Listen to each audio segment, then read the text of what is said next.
বাহাদুর বটে। মহারাজ কৃষ্ণচন্দ্র আর গোপাল কোনো একটা কাজের জন্য কিছুদিন মুর্শিদাবাদে ছিলেন। মহারাজ গোপালকে সঙ্গে নিয়ে প্রায় অধিকাংশ জায়গায় যেতেন। গোপাল এইসব কারণে মহারাজের অতি প্রিয় পাত্র হয়ে দাঁড়িয়েছিলেন। মহারাজও গোপালকে ছেড়ে থাকতে পারতেন না। আর প্রকৃত কথা বলতে গেলে গোপালও মহারাজকে ছেড়ে কোনো জায়গায় থাকতো না বলে সে সময় গোপালের নাম ডাক প্রসার প্রতিপত্তি হয়েছিল।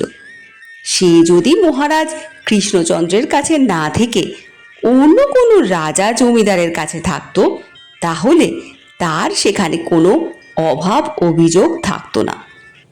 মহারাজ কৃষ্ণচন্দ্র যে কয়দিন মুর্শিদাবাদে ছিলেন রোজই নবাব দরবারে বেড়াতে যেতেন।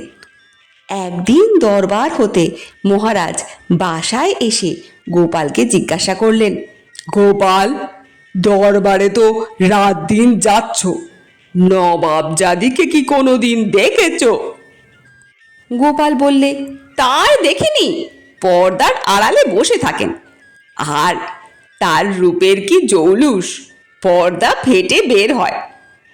মহারাজ বললেন, আচ্ছা, তোমার কত বড় বাহাদুরি!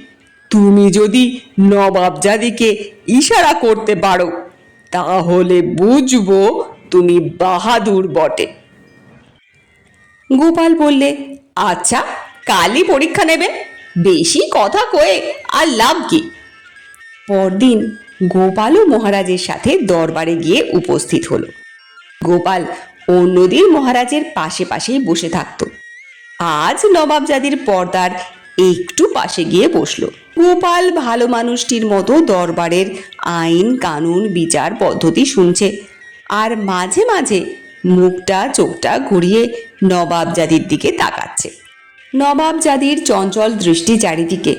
গোপালের ইশারা ও মুখভঙ্গি লক্ষ্য করলেন।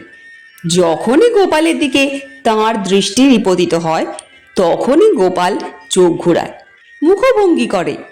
দু চারবার এইরকম গোপালের ভাবগতিক দেখে নবাবজাদি নবাবকে লোক মারফত এই বিষয়ে জ্ঞাপন করলেন। নবাব এই সংবাদ পেয়ে তেলে বেগুনে জ্বলে উঠলেন। তিনি উচ্চ কণ্ঠে দুজন সশস্ত্র প্রহরীকে আদেশ করলেন, বেয়াদবকে তুলে নিয়ে এসো, এই দণ্ডে শুলে চড়াও। নবাবের কথাও যা, কাজও হলো তাই। তখনই প্রহরীদ্বয় গোপালকে গ্রেপ্তার করলে। গোপাল তাদেরও সেই রূপ ইশারা আর মুখভঙ্গি করতে ছাড়ল না। বন্দি গোপাল নবাবের সম্মুখে হাজির হলো। সে নবাবকে কুর্নিশ করে সেই রূপ ইশারা ও মুখভঙ্গি করতে ভুলল না। নবাব তখন গোপালকে জিজ্ঞাসা করলেন, তোমার বাড়ি কোথায় হে? গোপাল কোনো কথা না কয়ে ইশারা আর মুখভঙ্গি করলে। তখন নবাব বললেন, ছেড়ে দাও এই বেটাকে, দেখছো না ওটা ওর এক মুদ্রা দোষ। প্রহরীরা গোপালের বন্ধন খুলে দিল। গোপাল আবার ইশারা ও মুখভঙ্গি করে নবাব সাহেবকে কুর্নিশ করে বিদায় নিয়ে তার আসনে গিয়ে বসল। যথা সময় দরবার শেষ হলো।